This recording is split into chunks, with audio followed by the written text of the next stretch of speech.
नमस्कार। Good morning. जय RCM. ସମସ୍ତଙ୍କୁ ବହୁତ ବହୁତ ଧନ୍ୟବାଦ। ଆ, ଆଜି ବହୁତ ବଢିଆ ଡିସ୍କସନ ଗୁରୁକୁଳରେ ଅଛି ଥିଲା, ଯୋଉଥିରେ କି ନିଜକୁ ପରିବର୍ତ୍ତନ କରିବା ନିହାତି ଦରକାର। କାରଣ ଚାନ୍ଦ ସାର୍ ବି ସବୁବେଳେ କହନ୍ତି କି ଆ, ଯଦି ଯାହା ହଉଛି ଆମର ନିଜର, ଯାହା ଯାହା ଆମେ କରୁଛେ ସେଥିପାଇଁ ହିଁ ହଉଛି। ଆଉ ଯାହା ଆଗକୁ ହବ, ଯଦି ସେଇ କାମକୁ ଆମେ ବାରମ୍ବାର ବାରମ୍ବାର ରିପିଟ କରିବା, ତାହେଲେ ସେଇ କାମ ଆଗକୁ ବଢି ବଢି ଚାଲିବ। ତ ଆମର ପରିବର୍ତ୍ତନ ନିହାତି ଦରକାର। ଗ୍ୟାସେସ ର ଫର୍ମୁଲାକୁ ଆପ୍ଲାଏ କରିବା ବି ନିହାତି ଆବଶ୍ୟକ। ତ ତା ଦ୍ୱାରା ଆମେ ବହୁତ ବଡ଼ ପରିବର୍ତ୍ତନ ଆମେ ନିଜକୁ ନିଜେ ଆମେ କରିପାରିବା। ଆ, ଉମ୍, ଇଏ ଦେଶ ଗଠନ କରିବାରେ, ଇଏ ଦେଶକୁ ଗୋଟେ ବହୁତ ଭଲ ସୁସ୍ଥ ପରମ୍ପରା, ସୁସ୍ଥ ବାତାବରଣ ସୃଷ୍ଟି କରିବାରେ ଆମେ ବହୁତ ହେଲ୍ପ ବି କରିଦେଇ ପାରିବା। ତ ସେଥିଲାଗି ଆମମାନେ ପରସ୍ପର ଆଜି ନିଜକୁ ନିଜେ କଣ ଆମେ ପରିବର୍ତ୍ତନ କରିବା ବା କଣ କରୁଛେ, ତ ସେ ଉପରେ ଆମେ ଆଜି ଡିସ୍କସନ କରିବା। ଯାହାକି ଗୁରୁକୁଳରେ ଆମେ ବହୁତ ଭଲ ଭାବରେ ଆଜି ଆମେ ଶିଖିଲେ। ତ ଫାର୍ଷ୍ଟ ଆମେ ଚିତ୍ତ ବାବୁ ଆପଣଙ୍କଠୁ ଷ୍ଟାର୍ଟ କରିବା। ନମସ୍କାର, ଜୟ ସିଂ ସାର୍। ନମସ୍କାର ଜୟ। ସାର୍ ଯାହା ହଉ, ଆଜି ଗୁରୁକୁଳରେ ଯୋଉ ପ୍ରୋଗ୍ରାମ ଆଜି ଆଲୋଚନା କରାଗଲା, ବହୁତ କିଛି ତା ଦେହରେ ଶିଖିବାକୁ ମିଳିଲା। ଯେମିତି କି ନିଜ ଭିତରେ ଗୋଟେ ପରିବର୍ତ୍ତନ କଣ ନା, ମୁଁ ମାସକ ପୂର୍ବରୁ ଗୁରୁକୁଳରେ ଯାହା ବସି ପାରୁନଥିଲି, ସେ ଗୋଟେ ଚେଞ୍ଜ ମୋର କଲି, ଯାହାକି ପ୍ରତ୍ୟେକ ଦୈନିକ ମୁଁ ଗୁରୁକୁଳ ଯେମିତି ହେଲେ ଆଟେଣ୍ଡ କରିବାକୁ ଚେଷ୍ଟା କରୁଛି ଆଉ ବସୁଛି ମଧ୍ୟ। ଦ୍ୱିତୀୟ କଥା, ଯୋଉ ଗେସେଜର ଫୁଲ ଫର୍ମ ରହିଲା ଆମର, ସେ ଗେସେଜର ଫୁଲ ଫର୍ମ ଉପରେ ମାସକ ତଳେ ଯୋଉ ପ୍ରକାରର ପ୍ରୋଗ୍ରାମରେ ମୁଁ ଥିଲି ବା ମୋର ଯୋଉ ପ୍ରକାରର ତରିକା ମୁଁ ଆପଣେଇକି ମୋର ଅଭିଯାନଟାକୁ ଆଗକୁ ନଉଥିଲି, ତା ଦେହରେ ମୁଁ ବହୁତ କିଛି ପରିବର୍ତ୍ତନ କରିଛି। ପରିବର୍ତ୍ତନ ଏଇଆ, ଯୋଉ ସିଷ୍ଟମ ଅନୁସାରେ ମୁଁ କାମ କରୁଥିଲି ବା ଯୋଉ ଜ୍ଞାନ ମୋ ପାଖରେ ଥିଲା, ମୁଁ ତାଠାରୁ ଢେର ଗୁଣାରେ ଗୁରୁକୁଳ ଆସିବା ଦ୍ୱାରା ବହୁତ କିଛି ଜ୍ଞାନ ଅର୍ଜନ କରିପାରୁଛି। ଏବଂ ମୋର ଯୋଉ ସ୍ୱାସ୍ଥ୍ୟକାନ୍ତି ଅଭିଯାନ ମୁଁ ଚଲେଇଛି, ତା ଉପରେ ମୁଁ ନିଜକୁ ନିଜେ ବହୁତ କିଛି ପରିବର୍ତ୍ତନ ବି ସାରିଲାଣି। ତାପରେ ଆଉ ଗୋଟେ ଜିନିଷ ହଉଛି କଣ ନା, ଆମର ଯେତିକି ଅଛନ୍ତି ମୋ ଟିମରେ ଯୋଉମାନେ ଅଛନ୍ତି, ସେମାନଙ୍କୁ ଗୁରୁକୁଳକୁ ଆଣିବା ପାଇଁ ପ୍ରୟାସ ବି ଜାରି ରଖିଛି। ଏବଂ ତା ଦେହରେ ବି କେତେଜଣ ଯଦିଓ ଗୁରୁକୁଳ ଆସିପାରୁନାହାନ୍ତି, ତଥାପି ସେମାନେ, ତାଙ୍କୁ ମୁଁ ଭିଡିଓ ପଛରେ ଛାଡୁଛି, ସେମାନେ ବି ଭିଡିଓରେ ବି ୟୁଟ୍ୟୁବ ଯାଇକି ସେମାନେ ବି ଭିଡିଓ ବି ଦେଖୁଛନ୍ତି, ଗୁରୁକୁଳ ପ୍ରୋଗ୍ରାମ ବି ଦେଖୁଛନ୍ତି।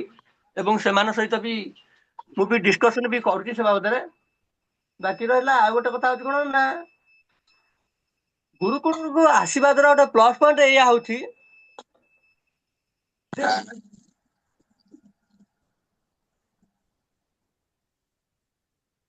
ହୁଁ, ଆପଣଙ୍କର ମ୍ୟୁଟ୍ ହେଇଗଲା ବୋଧେ, କାହିଁକି ନେଟୱାର୍କ ବୋଧେ ଚାଲିଗଲା। Okay, thank you. Amiya Babu କୁହନ୍ତୁ। ସାର୍ ନମସ୍କାର। ଚାନ୍ଦ ସାର୍ ନମସ୍କାର। ନମସ୍କାର, ସମସ୍ତଙ୍କୁ ଜୟ ଆସେନ୍। ଆଜିର ଯୋଉ କାର୍ଯ୍ୟକ୍ରମ ଥିଲା, ପ୍ରଥମେ ନିଜ ପାଖରୁ ମୁଁ ପରିବର୍ତ୍ତନ କରୁଛି। ତ କାଲି କଣ ପରିବର୍ତ୍ତନ କରିଥିଲି ଗେସେଜ ଉପରେ ଏବଂ ସିଟ୍ସ ଉପରେ, ମୋର କୋଉଠି ତ୍ରୁଟି ରହିଲା ତାକୁ ମଧ୍ୟ ମୁଁ ମନେ ମନେ ସୁଧାରୁଥିଲି। ତେଣୁ ମୁଁ ତ ବଦଳି ଯିବା ତ ବହୁତ କିଛି ସମ୍ଭବ ନିଜ ଉପରେ, କିନ୍ତୁ ଭାରି କଷ୍ଟଦାୟକ। କିନ୍ତୁ ବହୁତ ସମୟ ମୁଁ ମଧ୍ୟ ଗୁରୁକୁଳକୁ ମିସ୍ କରୁଥିଲି, ବି ସବୁ କରିବାକୁ ପଡୁଥିଲା। ଆଜି ବି ବହୁତ ଗୁଡା କାମ ଅଛି, ତଥାପି ତାକୁ ମୁଁ ଛାଡିକିରି ଏଠି ବସିଛି। କାହିଁକି ନା, ନିଜକୁ ନିଜେ ପରିବର୍ତ୍ତନ ନ କଲେ ଅନ୍ୟ ଉପରେ ଆମେ ପ୍ରଭାବିତ ହେଇପାରିବନି ସେମାନେ ଦ୍ୱାରା। ତେଣୁ ଆମେ ଏମିତି ନିଜକୁ ନିଜେ ପରିବର୍ତ୍ତନ କରିବା, କଥା କହିବାର ଶୈଳୀ, ଚାଲିବାର ଶୈଳୀ, ଡ୍ରେସର ଶୈଳୀ, ବିଜନେସର ଶୈଳୀ ଏବଂ ବିଜନେସ ବୁଝେଇବାର ଶୈଳୀ, ପ୍ରଡକ୍ଟର ସେଲିବ୍ରେସନ କରିବାର ବା ୱେଲକମ କରିବାର ଶୈଳୀ, ତାକୁ କେମିତି ଚେଞ୍ଜ କରାଯାଇପାରିବ, ମୁଁ ମଧ୍ୟ ତାକୁ ସ୍ଥିର କରୁଥିଲି। କରିଛି ମଧ୍ୟ, ଗତକାଲି ଠାରୁ ମଧ୍ୟ ଚାଲିଛି। ତେଣୁ ଆଜିର ଯୋଉ ପ୍ରୋଗ୍ରାମ ସକାଳେ ଥିଲା, ତାକୁ ମଧ୍ୟ ମୁଁ ବାଦ କରିଦେଇଛି। ମୁଁ କହିଲି 9ଟା ପରେ ହିଁ ମତେ ଭେଟିବେ ବା ଫୋନ କରିବେ। ପ୍ଲିଜ ଆପଣ ମତେ କେହି ଫୋନ କରିବେନି। କାହିଁକି ନା, ଗୋଟେ ଏତେ ବଡ କାର୍ଯ୍ୟକ୍ରମ ହବାକୁ ଯାଉଛି, ଯାହାକି ବିରାଟ ଏକ ପରିବର୍ତ୍ତନ ଆମେ କରିବାକୁ ଯାଉଛେ। ତେଣୁ ସେ ପରିବର୍ତ୍ତନରେ ଆଜି ମତେ ହିଁ ଭାଗ ନେବାକୁ ପଡିବ। ତେଣୁ ये सब जिन प्रथम निज पाखु परिवर्तन निज चाली चलन ड्रेस पाखु आचार व्यवहार पाखु आपंकर केमती जीवे को बैग ने कमती को प्रोडक्ट ने को बही ने खाली विदाउट टूल्स रे भी कई लोग जाउछन सेटा भी फुल मु बेले बेले खंडे बही नहीं गले भावुଥିଲି करदेबी ना नहीं ता नहीं डिटेल्स बही नबा पड़े मते तो किसी प्रोडक्ट नहीं जीवा भी पड़ुची तो मते ही परिवर्तन करिया पड़िबो मते ही एमती होबा पड़िबो तो अन्य माने प्रभावित हेबे ता द्वारा मदा टीम बड़ ही परिबो आ गैसेज ऊपर मते जो ग्रोथ थिला ताको मते जा जा भूल ही जाईची ताको तमे सुधारी परिबनी तारी ऊपर तुम ठीक करवा काली ठार मते मु प्रयास जारी करथिले आज समस्त को कही सार्टिल राति जे मिनिमम एटी सप्ताह एति ग्रोथ करिवा आर सप्ताह एति ग्रोथ करिवा ए हिसाब रे मंथली ग्रोथ करिया पे प्राय हम समस्त प्रयास जारी रखी छी समस्त सहित शेयर करछि एति के रहु sir over to Sapto sir okay thank you Arati apa जय आसियाम जर्स आज गुरुकुल से परिवर्तन विषय रे माने लोकंक मध्य रे गुरुकुल आसिया पर कौन बदलाव आइछि माने कौन परिवर्तन हेछि तारी ऊपर आज क्वेश्चन खाली पचारुଥିଲେ समस्त मु भी कहली एड्रेस करके अल्प टाइम देते नहीं आमे कौन गुरुकुल को आसिकरी जो सब शिक्षा कले आगे निजको निजे आमे परिवर्तन करिबा तापर सारा टीम की आमे कौन डे वन रु निज मन भीतर गोटे गोल रखिबा गोल को जदि अचीव आमे करिया पे जिबा गोल होची माने आरंभ डे वन माने मंथ आरंभ रु आमे जदि गोटे गोल करिबा नाही मास सारा आमे एई काम करिबा होम मीटिंग डाकिगिरी सब मेंबर संगे बसिगिरी तांको भी गोल सेटिंग सिखेइबा एटा होची सबुठु बड़ काम गोल होची goal of the success of the soul of the success Kali Chand sir कहिथिले मु सुनुथिली चांद सर काली बढ़िया मीटिंग रे मु बसिथिली आ तांको पॉइंट आउट सब करिकी रखीची से कहले a journeying of the step 1000 pillar of the success sir कहथिले काली प्रकृत सत्य कथा आमे जदि गोटे यात्रा करूचे सक्सेस को मन मध्य न रखिया से यात्रा किसी मूल्य नहीं आ कौन आमे जदि गोटे माने यही आसिया मो बिजनेस आमे पसिले तारे जेते सेवा स्वास्थ्य संस्कार विषय जो आलोचना होची आमे ताको कामे जगेई निजे आगे निजको परिवर्तन करिबा आम टीम की परिवर्तन करिबा आमे गोल माने लोकन को भलो पाइबा आ लोकन भीतर आमे गुरुजी जो कथा कहउचंदी तो केते शिक्षा मिलुची हमकु मुझे कहले आमे गुरुकुल देखुचु पुणी 7:30 बजे हमर दउची गुरुकुल शाखा तादे भी बसुचु कहली आमे सेठी भी किछि सिखुचु आ ता विषय डिस्कशन भी करचु कोन सिखिलु गुरुकुल बहुत भलो लागुची आ आमे कोन आमे ठीक मंथ शेष बेल को खाली दौड़ू लाभ किछि नै मुझे गोल टा आगे रखिया कथा गोल आगे माने डे वन गोल सेटिंग करबा कथा सब सार भी चांद सार भी कहउछन सब सार कहउछन कि आमे भूली जाउछु एमिति माने मु भूलुनी मु कहूची किंतु टीम सारा टीम के बसई कि ए जो कथा मु फ्राइडे रखी होम मीटिंग मु निजे से होम मीटिंग टा ये करी कंडक्ट करी मु निजे करी प्रवीणा मैडम घरे रखी तांको टीम रे समस्त को डाकिबी जो माने इनएक्टिव अछंती तांको भी एमासे फॉलो अप करी तांको केमिति मु एक्टिव करी तांको संगे फोन ने कांटेक्ट करी माने फिजिकली भी तांको देखा करिया को चेष्टा करी एति कहबो over to Satu okay thank you Praveena madam unmute करंतु मैडम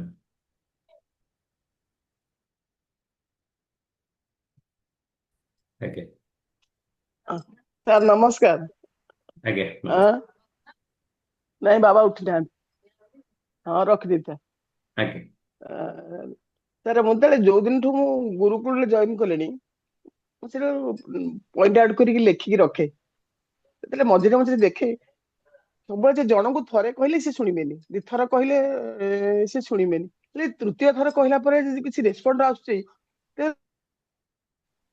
मुझे आज पर्यंत भी एते माने डीप लेंथ हाँ मुझे थरे कहली से शुणलानी आउ थरे कहली तो शुणलानी କିନ୍ତୁ ତୃତୀୟ ଥର ପରେ ଯେତେବେଳେ ରେସ୍ପଣ୍ଡ ଆସୁଛି ମତେ ଲାଗିଲା ଯେ ପ୍ରକୃତରେ ସାର୍ ଯାହା କହୁଛନ୍ତି ସେ ଠିକ କଥା, ଯେ ଲୋକଙ୍କୁ ବାରମ୍ବାର କିରି କୁହନ୍ତୁ, ଥରକୁ ନାହିଁ ଦିଥର କୁହନ୍ତୁ, ଚାରିଥର କୁହନ୍ତୁ, ତାକୁ ଗୋଟେ ଇଏ ଲାଗିବ ଯେ ମତେ କାହିଁ ଚାରିଥର କହିଲେନି, କିଛି ଗୋଟେ ଅଛି, ସେ କଣ ପାଇଁ କହୁଛନ୍ତି, ୟାଙ୍କ ଏଇ କମ୍ପାନୀର କଣ ଜିନିଷ, କଣ ଭଲ, କଣ ଇଏ, ସେ ନିଶ୍ଚୟ ଆସିବେ। ମୁଁ ଜଣଙ୍କୁ କହିଲି, ସେ ଦିଥର ତିନିଥର ପରେ ସେ ଓଲଟା ମତେ ରେସ୍ପଣ୍ଡ କଲା, କହିଲା ମୁଁ ଯିବି, ସେ ମିଟିଂ କି ଆସିବେ ବୋଲି ସେ ବି କହିଛି, କହିଲା ଠିକ ଅଛି ମୁଁ ସେଟା ମିଟିଂ, ମୁଁ କହିଲି ହଁ ଫ୍ରାଇଡେ ଦିନ ଗୋଟେ ମିଟିଂ ରଖୁଛି ତମେ ଆସ ନା, ହଁ ହଁ ମୁଁ ନିଶ୍ଚୟ ଯିବି, ଆପଣ କହିଲେନି ମୁଁ ଯିବିନି, ନିଶ୍ଚୟ ଯିବି।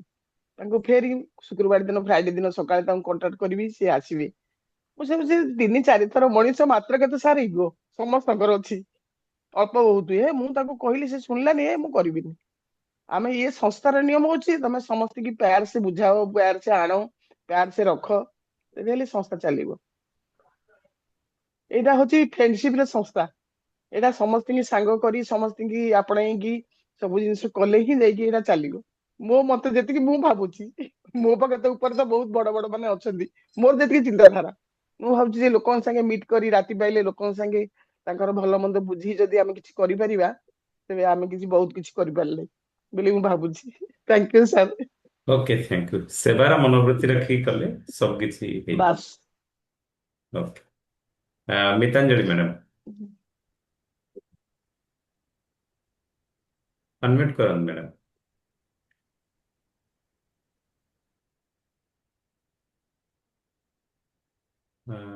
ଶର୍ମିଷ୍ଠା ମ୍ୟାଡ଼ାମ ଆଜ୍ଞା, ଅନମ୍ୟୁଟ କରନ୍ତୁ।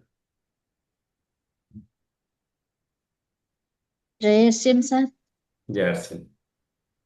ସାର୍ ମତେ ତ ପ୍ରଥମେ ବହୁତ କିଛି ଗୁରୁକୁଳକୁ ଆସିକି ବହୁତ କିଛି ଶିଖିବାକୁ ମିଳୁଛି, ଆଉ ବହୁତ ମାନେ ବି ମାନେ ପ୍ରଥମେ ସେବା ମନୋଭାବ ରଖିକି ନିଜକୁ ବଦଳେଇବାକୁ ପଡିବ, ତାପରେ ଟିମ୍ କି ବଦଳେଇବା ପାଇଁ ଚେଷ୍ଟା ଆମେ କରିବୁ। କାଲି ବି ଆମେ ସନ୍ଧ୍ୟାବେଳେ ପ୍ରବୀଣା ମ୍ୟାଡାମ ଆଉ ମୁଁ ବହୁତ ସମୟ ଆମେ ଏ ବିଷୟରେ ନେଇକି କଥାବାର୍ତ୍ତା କରୁଛୁ, କେମିତି ଟିମକୁ ଗ୍ରୋଥ କରିବା, କେମିତି କଣ କରିବା, ତା ବିଷୟରେ ବହୁତ କିଛି ଇଏ କରୁଛୁ। ମତେ ବି ଆହୁରି ବହୁତ କିଛି ଶିଖିବାକୁ ଅଛି। ମୁଁ ତ 3 ଦିନ ଆଜିକି ହେଲା ଗୁରୁକୁଳରେ ବସିଛି, କିନ୍ତୁ ବହୁତ ଭଲ ଲାଗୁଛି, ଶିଖିବାକୁ ବି ବହୁତ ମାନେ ଇଚ୍ଛା ହଉଛି, ଉର୍ଜା ବି ଗୋଟେ ମନରେ ଆସୁଛି ଯେ ହଁ ମୁଁ କିଛି କରିବି। Thank you sir. Okay, thank you, ବହୁତ ବଢିଆ କଥା। ଆଜି ଆମେ ସନ୍ଧ୍ୟାରେ 8ଟା ବେଳେ ଯେହେତୁ ପ୍ରଡକ୍ଟ ଟ୍ରେନିଂ ପ୍ରୋଗ୍ରାମ ରହିଯାଉଛି, ଆଜି ଅଭିରା ପେଣ୍ଟର ଅଛି, ତ ଆମେ ଆମର 7ଟା 20ରେ ଆମର ପ୍ରତି ମଙ୍ଗଳବାର ଦିନ ଯୋଉ ମିଟିଂ କରୁଥିଲେ, ଆମେ 7ଟା 20ରେ ଆମେ ତାକୁ କରିବା, ତାକି ଆମେ 8ଟା ଭିତରେ କମ୍ପ୍ଲିଟ୍ କରିକି, ଆମକୁ ପ୍ରଡକ୍ଟ ଟ୍ରେନିଂ ତ ନିହାତି ଦରକାର, କାରଣ ଆମେ ଯଦି ପ୍ରଡକ୍ଟ ଟ୍ରେନିଂ ପ୍ରଡକ୍ଟ ବିଷୟରେ ନ ଜାଣିବା ତାହେଲେ ଆମେ ଆଗକୁ ବଢି ପାରିବାନି। ତ ସେଥିଲାଗି ତାର କଣ କ୍ୱାଲିଟି ଅଛି, ତ ତା ଉପରେ ଜାଣିବା ପାଇଁ ଆମେ ଆଜି ଆମର ପ୍ରୋଗ୍ରାମକୁ ଆମକୁ ଆମକୁ ବି ପରିବର୍ତ୍ତନ କରିବାକୁ ଅଛି, କାରଣ ପରିବର୍ତ୍ତନ ନ କଲେ ପରିବର୍ତ୍ତନ ତ ସଂସାରର ନିୟମ। ତ ଆମେ ଯଦି ପରିବର୍ତ୍ତନ ନିଜକୁ ନିଜେ ନ କରିବା, ସବୁ କିଛି ଟାଇମକୁ ମ୍ୟାନେଜ ଯଦି ନ କରିବା, ତାହେଲେ ଆଗକୁ ବଢିପାରିବା ନାହିଁ। ହଁ, ଯଦି ଆମେ ନିଜେ ନ ଆସିବା ତାହେଲେ ଆମ ଟିମ୍ ବି ଆସିବନି, ଆମ ଟିମ୍ ନ ଆସିବ ତାହେଲେ ଆମେ ଯୋଉ ଅଭିଯାନରେ ଆଗକୁ ବଢଉଛେ ସେ ଅଭିଯାନ ବି ଆମେ ଆଗକୁ ବଢେଇ ପାରିବା ନାହିଁ। ତ ଗୋଟିଏ ମନୋବୃତ୍ତି, ଗୋଟିଏ ଚିନ୍ତାଧାରା କୁ ଆଗକୁ ବଢେଇବାକୁ ହେଲେ, ଅଭିଯାନକୁ ଅଧିକ ପ୍ରଚାର ପ୍ରସାର କରିବାକୁ ହେଲେ ସେ ପ୍ରକାରର ମନୋବୃତ୍ତି, ସେଇ ପ୍ରକାରର ବିଚାର ଆସିବା ଦରକାର। ଆଉ ଯଦି ସେ ବିଚାର କେମିତି ଆସିବ, ଯେ ଏ ସଙ୍ଗତରେ ମିଶିବା ଦରକାର। ଏ ସଙ୍ଗତ ହଉଛି ଗୁରୁକୁଳର ସଙ୍ଗତ, ଏ ସଙ୍ଗତ ହଉଛି ଗୁରୁକୁଳର ଶାଖାର ସଙ୍ଗତ। ଯାହା ଯାହା ଆମ ସଂସ୍ଥା ତରଫରୁ ଯାହା ଯାହା କରାଯାଉଛି, ତ ଆମର ଉନ୍ନତି କରିବା ପାଇଁ ଏ ସବୁ କାମ କରାଯାଉଛି, ତାକୁ ଆମେ ଇନଭଲ୍ଭ କରିବା ଦରକାର। ଆଜି 8ଟା ବେଳେ ଯେହେତୁ ରୟାଲଟି ଆଉ ଟେକ୍ନିକାଲର ବିଶେଷ କଥା ଅଛି, ସେଥିଲାଗି ସମୟ ବି ବହୁତ କମ୍ ଆମେ ବ୍ୟବହାର କରିବା। ତ ସାର୍ ଅଛନ୍ତି, ସାର୍ଙ୍କୁ ସାର୍ ଆସନ୍ତୁ, ସାର୍ ଆପଣଙ୍କ ବିଦ୍ୟାର ଚାନ୍ଦ ସାର୍।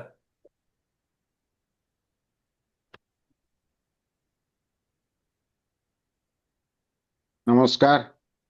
ନମସ୍କାର। ନମସ୍କାର। ଥ୍ୟାଙ୍କ ୟୁ ସମସ୍ତଙ୍କୁ ନମସ୍କାର। ଜୟ ଆରସିଏମ୍। ଟିକେ ବାହାରେ ଅଛି। ହଁ, ବହୁତ ଆଜିର ଯୋଉ ପ୍ରୋଗ୍ରାମ ଆପଣ ମାନେ ଦେଖିଛନ୍ତି ସେଥିରୁ ଆପଣ ମାନେ ତ ଭଲ ଭାବେ ବୁଝିପାରିଛନ୍ତି ଯେ ପରିବର୍ତ୍ତନ ହିଁ ଆ, ମାନେ ଉନ୍ନତିର ମାର୍ଗ, ସଫଳତାର ମାର୍ଗ, ଉନ୍ନତିର ମାର୍ଗ ପରିବର୍ତ୍ତନ। ପରିବର୍ତ୍ତନ ଆମେ ଯଦି ନିଜକୁ ନ କରିବା, ପ୍ରତି ମୁହୂର୍ତ୍ତରେ ଦୁନିଆ ବଦଳୁଛି, ପ୍ରତି ମୁହୂର୍ତ୍ତରେ ଦୁନିଆ ବଦଳୁଛି, ସଂସାର ବଦଳୁଛି, ସବୁ ବଦଳି ଚାଲିଛି। ସେଇଥିପାଇଁ ନିଜକୁ ସେଥିରେ ଆଡଜଷ୍ଟମେଣ୍ଟ କରିବା କଥା।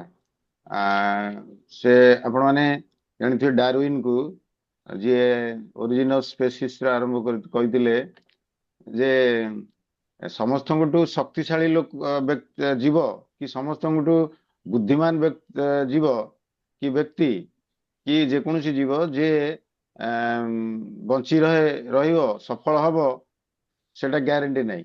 ସେଇ କିଏ ସଫଳ ହୁଏ, କିଏ ବଞ୍ଚି ରହେ, ଯିଏ ସମୟ ଅନୁସାରେ ନିଜକୁ ପରିବର୍ତ୍ତନ କରିପାରେ। ଏଇଟା ଗୋଟେ ସମସ୍ତଙ୍କଠୁ ମାନେ ଶିକ୍ଷଣୀୟ କଥା ଯେ ଆମେ ଯୋଉ ଚାରିଆଡେ ଦେଖୁଛେ ଯୋଉ ଲୋକମାନେ ସେମାନେ ସଫଳ ହେଇଛନ୍ତି, ବହୁତ କିଛି ସେମାନେ ଆଚିଭ କରିଛନ୍ତି, ସେମାନେ ଯେ ସମସ୍ତଙ୍କଠୁ ଶକ୍ତିଶାଳୀ ସିଏ ନୁହେଁ, କି ସମସ୍ତଙ୍କଠୁ ଜ୍ଞାନୀ, ବୁଦ୍ଧିମାନ, ଚାଲାକ ତା ବି ନୁହେଁ, କିନ୍ତୁ ସେମାନେ ସମୟ ଅନୁସାରେ ନିଜକୁ ବଦଳି ପାରିଛନ୍ତି। ମୁଁ ନିଜ କଥା ମୁଁ କହୁଛି, ମୁଁ ଯେତେବେଳେ ଆରସିଏମ ଆରମ୍ଭ କଲି, ଯେତେ ଲୋକଙ୍କୁ ମୁଁ ଆଣିଥିଲି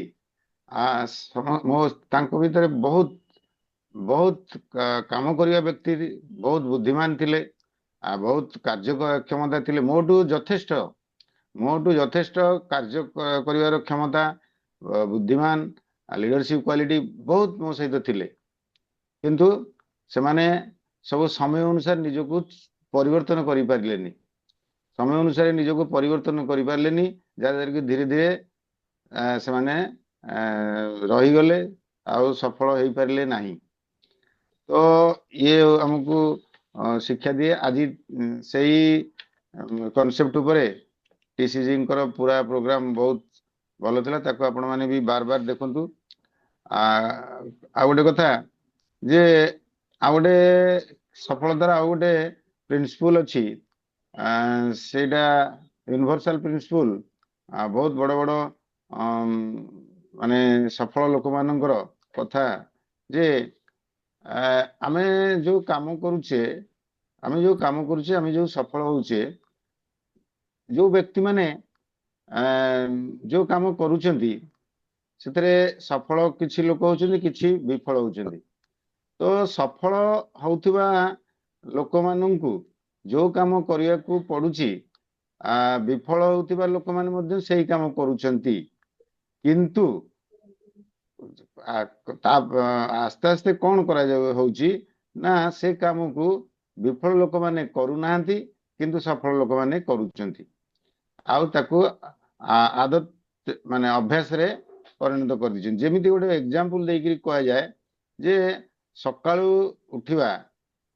ଉଠିବା, ଏକ୍ସରସାଇଜ କରିବା କୁ ଯୋଉମାନେ ସ୍ୱାସ୍ଥ୍ୟ ଭଲ ହେଇଛି, ଯୋଉମାନେ ସଫଳ ଲୋକ, ସେମାନଙ୍କୁ ବି ସେ କାମଟା କରିବାକୁ କଷ୍ଟ ଲାଗେ। ସେ କାମ ଯୋଉ କାମ ସଫଳ ଲୋକମାନେ କରୁଛନ୍ତି, ଯେ ସେମାନେ ପ୍ରଥମେ ଯେ ସେମାନଙ୍କୁ ସେଟା ଭଲ ଲାଗୁଥିଲା ତା ନୁହେଁ, ସେମାନଙ୍କୁ ବି କଷ୍ଟ ଲାଗୁଥିଲା, ସେମାନେ ବି ଚାହୁଁନଥିଲେ କରିବା ପାଇଁ, କିନ୍ତୁ ସେମାନେ କଲେ। ସେଇ କାମକୁ ଯୋଉମାନେ ବିଫଳ ହେଇଛନ୍ତି ସେମାନେ କଲେନି। ଡିଫରେନ୍ସ ଏଇଆ। ମୁଁ ଯେତେବେଳେ ଆରସିଏମ କାମ ଆରମ୍ଭ କରିଥିଲି, ମୁଁ ବହୁତ ଲୋକଙ୍କୁ ମିଶିଲି, ବହୁତ ଲୋକଙ୍କୁ କହିଲି, ବହୁତ ଲୋକ ମନା କଲେ, ତ ମନା କରିବା ସତ୍ତ୍ୱେ ମୁଁ ସେ କାମ କରିଲି। ମୋ ସହିତ ଯୋଉମାନେ ଆସିଲେ ସେଥିରୁ କିଛି ଲୋକ ମନା କରିବା ଦ୍ଵାରା ଅବଷ୍ଟାକଲ୍ସ ଯୋଉ ହେଲା, ବାଧା ହେଲା, ଯେତେବେଳେ ସେମାନେ ରହିଗଲେ। ଯୋଉମାନେ ତା ସତ୍ତ୍ୱେ ବି ମତେ କଣ ଭଲ ଲାଗୁଥିଲା କି ଯେତେବେଳେ କୋଉ ଲୋକକୁ କହିବି, ସେ ଲୋକ ମନା କରିଦବ, ସେ ଲୋକ ବାର ବାର କରି କହିଲେ ବି ଶୁଣିବନି। ଏବେ ପ୍ରବୀଣା ମ୍ୟାଡାମ କହିଲେ ଯେ ଥରେ ଦିଥର କହିଲା ପରେ ସେ ଲୋକ ଯଦି ନ ଶୁଣିଲା, ନ ବୁଝିଲା, ତାହେଲେ ମନକୁ ଗୋଟେ ଖରାପ ଲାଗିବ, ଯାହାର ଇଗୋ ଭାବ ଥିବ, ମୁଁ ଏଥର କହିଲିଣି ଶୁଣୁନି, ଏକଥା ମନ ଭିତରେ ଆସୁଛି। ତ କଥା ହଉଛି କଣ, ସେ କାମ ପ୍ରକୃତରେ ମତେ କଣ ଭଲ ଲାଗୁଥିଲା କି ଦିଥର ଚାରିଥର ମନା କଲା ପରେ ବି ତାଙ୍କୁ ଆଉଥରେ କହିବା ଭଲ ଲାଗୁନଥିଲା। କିନ୍ତୁ ସେଇଭଳି କାମ ତାକୁ ମୁଁ କରି ଚାଲିଲି। ଭଲ ନ ଲାଗୁଥିଲେ ମଧ୍ୟ ମୁଁ କରି ଚାଲିଲି। ତ ଯୋଉମାନେ ଅନ୍ୟମାନେ ରହିଗଲେ କାହିଁକି ନା ସେମାନେ ତାଙ୍କୁ ଥରେ ଦିଥର ଲୋକଙ୍କ ସହିତ ଇଣ୍ଟରାକ୍ସନ ହେଲା ପରେ ସେମାନେ ରହିଗଲେ। ଡିଫରେନ୍ସ ଏତିକି। ତ ମୁଁ କାହିଁକି ସେ ହଉଛି ମାଇଣ୍ଡ ସେଟ୍। ଏଠି ମାଇଣ୍ଡ ସେଟ୍ ର ଡିଫରେନ୍ସ। ମାଇଣ୍ଡ ସେଟ୍ କଣ? ମୋ ମନରେ ମୁଁ ଭାବିଲି, ମୋ ମନରେ ଯୋଉଟା ମାନେ ସେତେବେଳକୁ ଢୁକିଥିଲା, ଯୋଉଟା କି ସଞ୍ଜୀବ ସାର୍ କହିଥିଲେ କଣ ନା ଏ ଯୋଉ କାମ ଏକୁ ଆପଣ ଗୋଟେ ଆଧ୍ୟାତ୍ମିକ ଭାବନା ନେଇକିରି କରନ୍ତୁ। କାହିଁକି ନା ଇଏ ଲୋକଙ୍କର ଉପକାର କରୁଛି। ଯୋଉ କାମ ଲୋକଙ୍କର ଉପକାର କରିବ, ଲୋକଙ୍କ ଉଦ୍ଦେଶ୍ୟ ଭଲ ଥିବ, ଯୋଉ କାମ କରିବାର ଉଦ୍ଦେଶ୍ୟ ଭଲ ଥିବ, ଲୋକଙ୍କର ଉପକାର କରୁଥିବ, ସେ କାମ ଈଶ୍ୱରୀୟ ଶକ୍ତି ଦ୍ୱାରା ହିଁ ହୁଏ। ଏଇଟା ଟିସିଜିଙ୍କର କଥା। ଆପଣ ବି ସଂସାରରେ ବି ଦେଖିବେ, ଯୋଉ କାମ କରିବେ ଲୋକଙ୍କର ଉପକାର ହବ, ସେଇଟା ହିଁ ତ ହଉଛି ପ୍ରକୃତରେ ଧର୍ମ, ସେଇ ତ ଧର୍ମ। ତ ଏ ଭାବନା ନେଇକିରି ଯଦି ଆମେ ଏ କାମ କରିବା, ତାହେଲେ ଗୋଟେ ଲୋକ 4 ଥର 5 ଥର ମନା କଲେ, ନ ଶୁଣିଲେ, ଆମର ଏଥିରେ କୌଣସି ଲଜ୍ଜାବୋଧ ନାହିଁ। ସେଠି ବୁଝିବାକୁ ହବ କଣ, ଏ ବ୍ୟକ୍ତି ଭଲ ଭାବେ ଜାଣିପାରୁନି, ବୁଝିପାରୁନି। ସେୟା ହିଁ ହେଇଛି। କିଛି ଦିନ ପରେ ସେ ବ୍ୟକ୍ତି ପୁଣି ତାର ପରିବର୍ତ୍ତନ ଆସିଛି, ଆଉ ସେ RCM ରେ ଭଲ ସଫଳତା ମଧ୍ୟ ପାଇପାରିଛି। ଏ କଥା ହେଇଛି। ମୁଁ ତାଙ୍କୁ କୁହେ, କିଏ ତମେ ତ ବହୁତ ମନା କରୁଥିଲ, ବହୁତ ଥର ତମକୁ କହିବା, ତମେ ପୁଣି କେମିତି ଭଲ ଲାଗିଲା? ସେମିନାରକୁ ଆସିବାରେ 5 ଥର 10 ଥର ଡାକିଲେ ମଧ୍ୟ ଲୋକ ଆସିନାହାନ୍ତି। କିନ୍ତୁ ଆମର ଡାକିବାରେ ହେଳା ହେଇନି, କାରଣ ଆମେ ଜାଣିଛୁ ସେମିନାରକୁ ଲୋକ ଆସିଲେ ତାଙ୍କ ଭିତରେ ପରିବର୍ତ୍ତନ ଆସିବ। ସେ ବୁଝିପାରୁନି। ଯିଏ ବୁଝିପାରୁନି, ତ ସେଠି ଆମେ ତାଙ୍କୁ ଏକ୍ସକ୍ୟୁଜ କରିବା, ଆଉ ନିଜକୁ ଛୋଟ ମନେ କରିବାନି। ସେଠି ଟିସିଜି ଆମ ଯୋଉ ଶିକ୍ଷା ଦେଇଛନ୍ତି, BCGଙ୍କର ଶିକ୍ଷା ଦେଇଛନ୍ତି, କହିଛନ୍ତି ଗୋଟେ ବାପା ମା ଯେତେବେଳେ ପୁଅର ଦେହ ଖରାପ ହେଇଥିବ, ତାକୁ ଯଦି ପିତା ଔଷଧ ଦେବେ, ସିଏ ଯଦି ନ ଖାଇବ, ବାର ବାର ତାକୁ ବୁଝେଇକିରି ସୁଝେଇକିରି ଖୁଆଇବେ ନା ତାକୁ କଣ କରି, ହଁ ସେ ଖାଉନି ତ ଛାଡିଦବା। ତ ଏ ଭାବନା ନେଇକିରି ଆପଣ ଯଦି RCM ରେ ଲୋକଙ୍କ ସହିତ ସମ୍ପର୍କରେ ଆସିବେ, ତାହେଲେ ସେମାନେ ଦିନେ ଆପଣଙ୍କୁ ମଧ୍ୟ ସମ୍ମାନ ଦେବେ, ଆଉ ଆପଣଙ୍କୁ ମଧ୍ୟ ଭଲ ପାଇବେ। ଆରେ ମୁଁ ଏତେ ମନା କରୁଥିଲି, ତଥାପି ମତେ କହିଲେ ବୋଲି ସିନା। ତ ମୋର ପୁଣି ଆଉ ଗୋଟେ ମୋର ଉଦାହରଣ, ସଞ୍ଜୀବ ସାର୍ ମତେ 6 ମାସ ପର୍ଯ୍ୟନ୍ତ ମତେ କଣ୍ଟାକ୍ଟ କରୁଥିଲେ। 6 ମାସ 7 ମାସ ପର୍ଯ୍ୟନ୍ତ ପ୍ରତି ସପ୍ତାହରେ ଥରେ 2 ଥର ସେ ଫୋନ କରିବେ। ମୁଁ ତାଙ୍କୁ ଏ କଥା ଥରେ ପଚାରିଲି ଏତେବେଳେ, ଯେ ଆପଣ କଣ୍ଟିନ୍ୟୁ ଫୋନ କରି ଚାଲନ୍ତି? କହିଲେ ରାତି 9ଟାରୁ 12ଟା ପର୍ଯ୍ୟନ୍ତ ମୁଁ ପ୍ରତ୍ୟେକ ଲୋକଙ୍କୁ ଫୋନ କରେ, ସିଏ ମନା କରୁ, ନ ଶୁଣୁ, କି ମୋ ଫୋନ ନ ଉଠାଉ, ମୋର କାମ ହେଲା ଫୋନ କରିବା। ଆପଣ ନ ଶୁଣିଲେ ଆପଣଙ୍କ ମାନେ ବି ଆପଣ ଫୋନ କରି ଚାଲନ୍ତି? କହିଲେ ହଁ। ତ ଏକ୍ସାମ୍ପଲ, ଆପଣ 6 ମାସ 7 ମାସ ଧରି ମୋ ଫୋନ ରେସ୍ପନ୍ସ କରୁନଥିଲେ। ମୁଁ କାଲକାଟା ଯାଇଥିଲି, କାଲକାଟା ଯାଇକି ତାଙ୍କ ସହିତ ଦେଖା କଲି, ତାପରେ ଫେରି ଆସିକିରି ମଧ୍ୟ 2-3 ମାସ ମୁଁ ରହିଗଲି, ତଥାପି ସେ ମତେ ଛାଡିଲେନି। ମୁଁ ଭୁବନେଶ୍ୱର ଥିଲେ, ଲ୍ୟାଣ୍ଡ ଫୋନରେ ଭୁବନେଶ୍ୱର ଭାଇଙ୍କ ଫୋନ କରି, ମୁଁ ପୁରୀ ଗଲେ ଏ ଭାଇଙ୍କଠୁ ସେ ନମ୍ବର ନେଇକିରି, ପୁରୀର ନମ୍ବର ନେଇକିରି ପୁରୀକୁ ମଧ୍ୟ ଫୋନ କରିବେ। ମୁଁ ତ ଆଶ୍ଚର୍ଯ୍ୟ ହେଇଯାଏ। ତାପରେ ମୋର ଥରେ ଭବାନୀପାଟଣାରେ କାମରେ ଯାଇଥିଲି, ସେ ଭବାନୀପାଟଣାରେ ଯୋଉ ଭାଇଙ୍କ ଘରେ, ସାଙ୍ଗଙ୍କ ଘରେ ଥିଲି, ଥରେ ଦେଖିଲା ବେଳକୁ ସେଠି ଫୋନ ଆସିଲା। ସିଏ ମତେ କହିଲା, ସଞ୍ଜୀବ ଗୋଏଙ୍କା କି କାଲକାଟାରୁ ଫୋନ କରୁଛନ୍ତି। ତ ଏଠୁ ମୁଁ ଶିଖିଲି ଯେ ପ୍ରକୃତରେ ସିଏ ତାଙ୍କର ଉଦ୍ଦେଶ୍ୟ ଯେ ଯୋଉ ବ୍ୟକ୍ତିକୁ ମୁଁ କହୁଛି RCM ବାବଦରେ, ତାର ଭଲ ହବ, ତାର ଉପକାର ହବ, ସେୟା ହିଁ ହେଲା। ମୁଁ ଶୁଣିଲିନି ପ୍ରଥମେ, ମୁଁ ତାପରେ ଯେତେବେଳେ ବୁଝିଲି, ଜାଣିଲି, ଆଉ ମୁଁ ଏଥିରେ କାମ କଲି, ସେଇ ପ୍ରକାର ମନୋଭାବ ନେଇକିରି ମୁଁ ମୋର ଲୋକମାନଙ୍କ ସହିତ ଇଣ୍ଟରାକ୍ସନ କଲି, ଆଉ ତା ଦ୍ୱାରା ମୋର ଏଥିରେ ମୁଁ ବହୁତ କିଛି ପାଇପାରିଲି। ତ ତେଣୁକରି ଆମେ ନିଜକୁ ବଦଳିବା ସହିତ ଆମର ପାରିପାର୍ଶ୍ୱିକ ଯୋଉ ଲୋକମାନେ ଅଛନ୍ତି, ତାଙ୍କୁ ସିଏ ଯେମିତି ବଦଳିବେ, ସେଥିପାଇଁ ଧୈର୍ଯ୍ୟର ସହିତ ତାଙ୍କ ସହିତ ଆମେ ବନ୍ଧୁତା କରିବା। ଆଜି ପର୍ଯ୍ୟନ୍ତ ପ୍ରହ୍ଲାଦ ସାର୍ ମାନେ ଆମ ଟିମରେ ଯେତେ ଲୋକ ଆଜି ଥିଲେ 5 ବର୍ଷ 10 ବର୍ଷ ତଳେ, ସେମାନେ ଆଜି ରହିଯାଇଛନ୍ତି, ତଥାପି ତାଙ୍କ ସହିତ ସେ ସମ୍ପର୍କ ରଖି ଚାଲିଛନ୍ତି। ମୁଁ ତାଙ୍କୁ ଏ କଥା ପଚାରିଲି, ଆପଣ ସେଇ ଲୋକଙ୍କ ସହିତ ବାର ବାର ଫୋନ କରି କଣ କଥାବାର୍ତ୍ତା ହଉଛନ୍ତି? କହିଲେ, ସାରା ଭାରତରେ ମୋର ଏମିତି କେତେ ହଜାର ଲୋକ ଯୋଉମାନେ କି 10 ବର୍ଷ 15 ବର୍ଷ ଭିତରେ ରହିଯାଇଛନ୍ତି, ତାଙ୍କ ସହିତ ମୁଁ କଣ୍ଟାକ୍ଟ ରଖିଛି, ଆଉ ସେଥିରୁ କେତେ ଶହ ଲୋକ ପୁଣି ସିରିୟସଲି କାମ କରୁଛନ୍ତି। ସେମାନେ ଜଏନିଂ କରି ପୁଣି ତାଙ୍କ ବଦଳେଇଛନ୍ତି। ଆମ ଓଡିଶାରେ ମଧ୍ୟ କେତେ ଲୋକଙ୍କର ମଧ୍ୟ ବଦଳିଛନ୍ତି। ଆପଣମାନେ ବି ସେୟା କରନ୍ତୁ, ସମସ୍ତ ସାଙ୍ଗରେ ସମ୍ପର୍କ ରଖିଥାନ୍ତୁ। କାରଣ ଇଏ ସିଏ ଯୋଉ ବ୍ୟକ୍ତି ରହିଯାଇଛି ସିଏ ଜାଣିବ ଯେ ରହିଯିବାଟାର କାରଣ ଭୁଲ ତାର, ଭୁଲ ଆପଣଙ୍କର ନୁହେଁ। କେତେ ଲୋକ ଅଛନ୍ତି ଏ ସିଷ୍ଟମରେ, ଅନେକ ଲୋକ ଆମର ସେ ମହାଭାରତର ଗୋଟେ କଥା ଅଛି ଆପଣ ଜାଣିଥିବେ, ଗଙ୍ଗା ଦେବୀ ଯୋଉ ଭୀଷ୍ମଙ୍କ ସହିତ କଣ୍ଡିସନ କରିଥିଲେ, ପିଲା ଜନ୍ମ ହବ ନହେଲେ ମୁଁ ତାକୁ ନଦୀରେ ଫିଙ୍ଗିଦେବି, ଆଉ ଯଦି ତମେ ମନା କରିବ ତାହେଲେ ମୁଁ ଚାଲିଯିବି। ଏଇଟା କଣ୍ଡିସନ ଆପଣ ଜାଣିଛନ୍ତି। ତାକୁ ଆମର ଲୋକ କଥାରେ କଣ କହନ୍ତି, ଗଙ୍ଗା କହିଲେ ଥିବି, ଗାଙ୍ଗି କହିଲେ ଯିବି। ଆପଣ ମାନେ ଶୁଣିଥିବେ, ଗଙ୍ଗା କହିଲେ ଥିବି ଅର୍ଥାତ ଯଦି ଠିକ ମତନ କଥା କହୁଥିବ ତ ମୁଁ ଥିବି, ନହେଲେ ଚାଲିଯିବି। ଆମର ଆରସିଏମ ରେ ଏମିତି ଅନେକ ଲୋକଙ୍କୁ ଦେଖିଛି, ଗଙ୍ଗା କହିଲେ ଥିବି, ଗାଙ୍ଗି କହିଲେ ଯିବି। ଟିକିଏ କଣ କଣ୍ଟା ବାଜିଗଲା, ଟିକିଏ କଣ କିଏ ଗୋଟେ କଣ ଅସୁବିଧା ହେଇଗଲା, ଟିକିଏ କାହାର ପାନରୁ ଚୂନ ଖସିଗଲା, ଯୋଉ କହନ୍ତିନି ପାନରୁ ଚୂନ ଖସିଲା ମାତ୍ରେ ଲୋକେ ବିଗିଡି ଯାଆନ୍ତି, ଆମର ସେଇମାନେ, କାରଣ ତାଙ୍କର ଇମାଚ୍ୟୁରିଟି ବ୍ରେନ୍। ତେଣୁ ସେମାନେ ଟିକିଏ କଣ ହେଇଗଲେ ଅଭିମାନ କରିଯାଆନ୍ତି, ରାଗିଯାଆନ୍ତି, ସେ ସେମିତି କହିଲା। ଏମିତି ଆପଣଙ୍କ ଟିମରେ ବି ଜଣେ ମହାନ ଲୋକ ଆରତୀ ମ୍ୟାଡାମ ଜାଣିଥିବେ, ସେ ଟିକିଏ କଣ ଘଟଣା ଘଟିଲା, ସେ ଅଭିମାନ ଅହଙ୍କାର ଅଭିମାନରେ ସେ ମଧ୍ୟ ରହିଗଲେ। ତ ଇଏ ସବୁ ଇମାଚ୍ୟୁରିଟି, ଇଏ ସବୁ ଇମାଚ୍ୟୁରିଟି। ଆଉ କିଛି ଦିନ ପରେ ସେମାନେ ପସ୍ତାନ୍ତି ଯେ କେତେ ସମୟ ନଷ୍ଟ କରିଦେଲି। କହିଛନ୍ତି 3 ବର୍ଷ 2 ବର୍ଷ 3 ବର୍ଷ 4 ବର୍ଷ ପରେ ଯେତେବେଳେ ପୁଣି ସେମାନେ କାମ ଆରମ୍ଭ କରିଛନ୍ତି, ତାଙ୍କୁ ସେତେବେଳେ କିଏ ତମେ ରହିଗଲ କାହିଁକି, ସତରେ ଗୋଟେ ମିଷ୍ଟେକ୍ ହେଇଗଲା, କାହିଁକି ନା ଏମିତି କହିଲା, ସେ ଏମିତି କହିଲା, ସେ ପିକଅପ୍ ସେଣ୍ଟର ଯାଇଥିଲି, ସେ ଏ ପ୍ରଡକ୍ଟ ଏମିତି ଥିଲା ସେମିତି ଥିଲା, କଣ ଅଫଲାଇନ କହିଦେଲା, କଣ ଇଗୋକୁ ତ ଖାଲି ମାନେ ଇଗୋ ତ ହଉଛି ମେନ୍ ସମସ୍ୟା ଆଉ କଣ।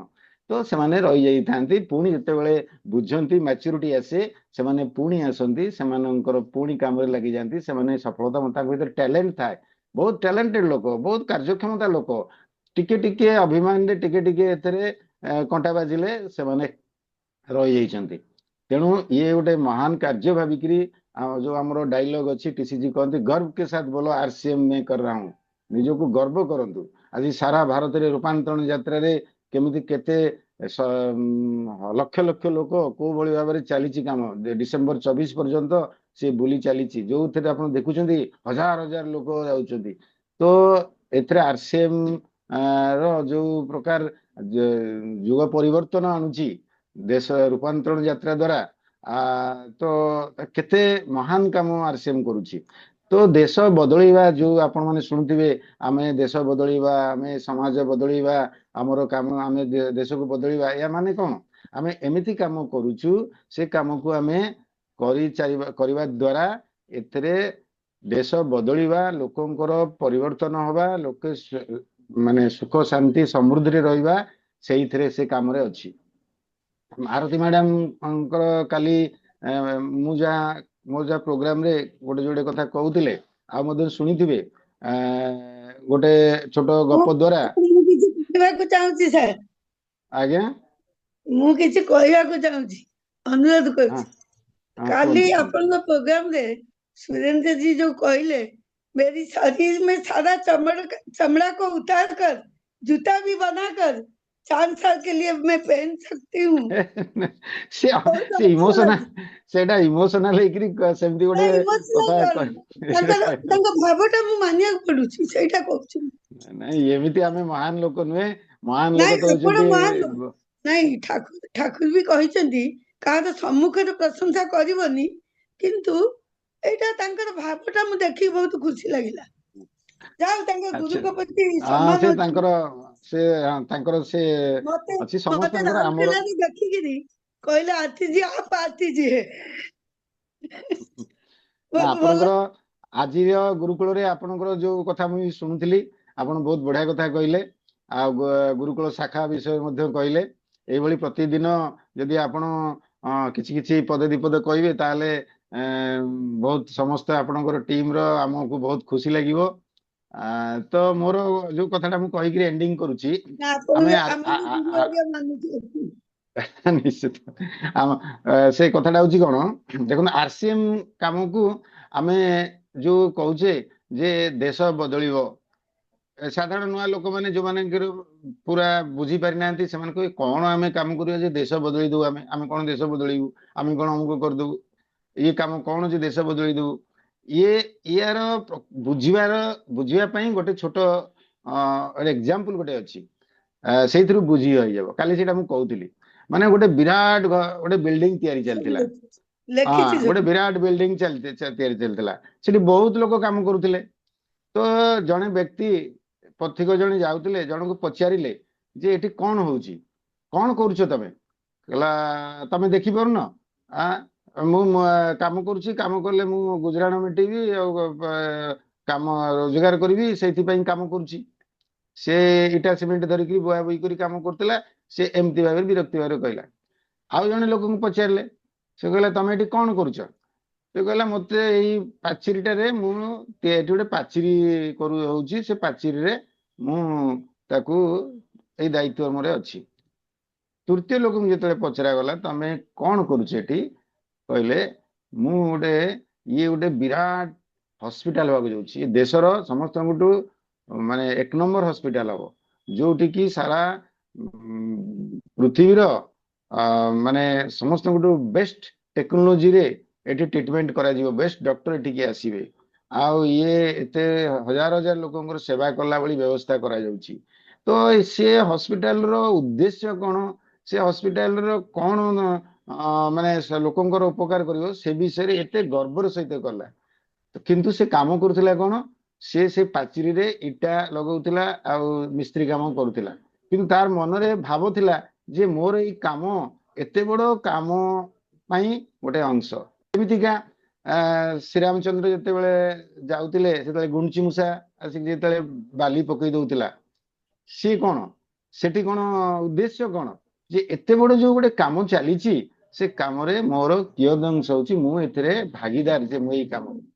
ତ ଯୋଉ ଗୋଟେ ମହାନ କାମରେ ଆମେ ଯେତେବେଳେ ଯୋଉ କାମ କି ଦେଶ ପରିବର୍ତ୍ତନ ଆସିବ, ସ୍ୱାଧୀନତା ସଂଗ୍ରାମରେ ହଉଥିଲା, ଲକ୍ଷ ଲକ୍ଷ ଲୋକ ଝାସ ଦେଇଥିଲେ, ସେଥିରୁ କିଏ ଟିକେ ଟିକେ ଟିକେ ଟିକେ କାମ କରୁଥିଲା, କିଏ ଯଦି ମାନେ ବିଦେଶୀ ଲୁଗାକୁ ବ୍ୟବହାର କରୁନଥିଲା, ଖଦି ପିନ୍ଧୁଥିଲା, ସିଏ ବି ଦେଶର କାମ କରୁଥିଲା, ସିଏ ବି ସ୍ୱାଧୀନତା ସଂଗ୍ରାମରେ ଭାଗ ନେଉଥିଲା, ସିଏ ବି ଦେଶରେ ସ୍ୱାଧୀନତା ଆଣିବା ପାଇଁ ତାର ଚେଷ୍ଟା ଚାଲିଥିଲା, ଯେ ଖଦି ପିନ୍ଧୁଥିଲା ସିଏ।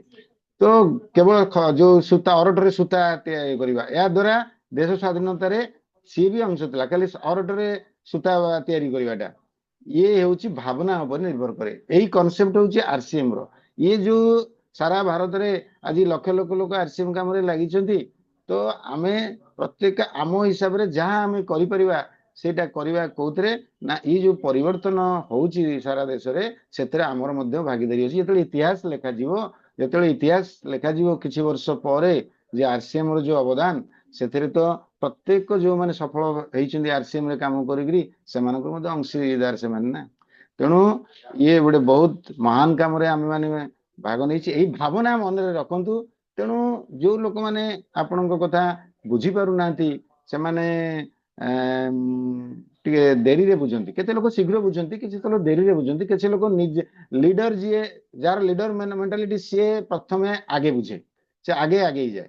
କିଛି ଲୋକ ଦେଖନ୍ତି କଣ ହଉଛି, ସିଏ ସିଏ ତାପରେ ତାଙ୍କ ପଛେ ପଛେ ଆସନ୍ତି, ଫଲୋଅର ସେମାନେ ହୁଅନ୍ତି, ତାପରେ ସେମାନେ ବି ଲିଡର ହୁଅନ୍ତି ଯେତେବେଳେ ଭଲ ଭାବେ ବୁଝନ୍ତି। ତାପରେ କିଛି ଲୋକ କଣ କରନ୍ତି, ତାଙ୍କର ବୁଝିବା ଶକ୍ତି ଟିକେ କମ ଥାଏ, ସେମାନେ ତାଙ୍କୁ ଟିକେ ଟାଇମ ଲାଗେ, ଏମିତିକା। କିନ୍ତୁ ଏଇ ଗୋଟେ ବିରାଟ ମହାନ କାମରେ ଝାସ ଦେବାକୁ ଯିଏ ମାନେ ପ୍ରଥମେ ଆଗେଇ ଆସନ୍ତି, ସେମାନେ ହଉଛନ୍ତି ଲିଡର।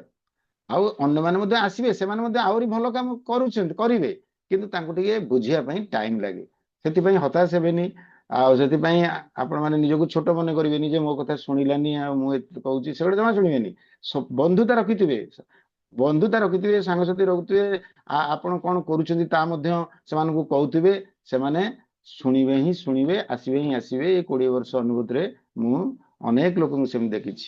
ଥ୍ୟାଙ୍କ ୟୁ, ବହୁତ ବହୁତ ଧନ୍ୟବାଦ। Over to Satyadev. Okay, thank you sir. ବହୁତ ବଢିଆ କଥା ଆମକୁ ଶିଖିବାକୁ ମିଳିଲା, ଆମେ ତାକୁ କାମରେ ଲଗେଇ ପାରିଲେ କି ବହୁତ କିଛି ଆମେ ଉନ୍ନତି କରିପାରିବା। ସାହୁ ଭାଇ, ଆପଣଙ୍କ କଥା ଆଜି ଶୁଣି ହେଲାନି, ଆଜି ସମୟ ନାହିଁ।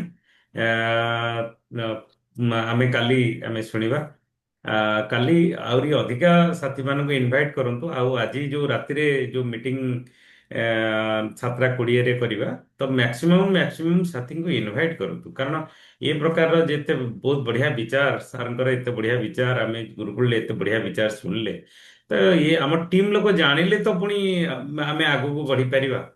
ତ ଯଦି ଆମେ ନ ଡାକିବା ତାହେଲେ ଆମ ସାର୍ ବିଚାର, ଟିକେ ତ ହ୍ୟାଲୋ ପ୍ରାକ୍ଟିକାଲି ଆମେ ଡାକିବା।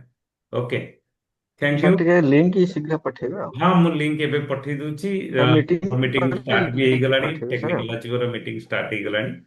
ଆଜ୍ଞା ରୟାଲ୍ଟି ଆଣ୍ଡ ଟେକ୍ନିକାଲ ଆଚିଭର ଆମେ ସେଥିରେ ଆଜ୍ଞା କାମ ଆଜ୍ଞା ସାର୍। କରିବା। ଓକେ, ନମସ୍କାର। ହଁ ମିଟିଂ ଜୟ ପରେ ସାର୍ ଶ୍ରୀ 9ଟା ପରେ ଆଉ। ଜୟ ଶ୍ରୀ ଆଜ୍ଞା ଆଜ୍ଞା ଜୟ ସାର୍। ଶ୍ରୀ ଜୟ ଶ୍ରୀ ହଁ ରହୁ ସାର୍, ନମସ୍କାର ସାର୍। ନମସ୍କାର।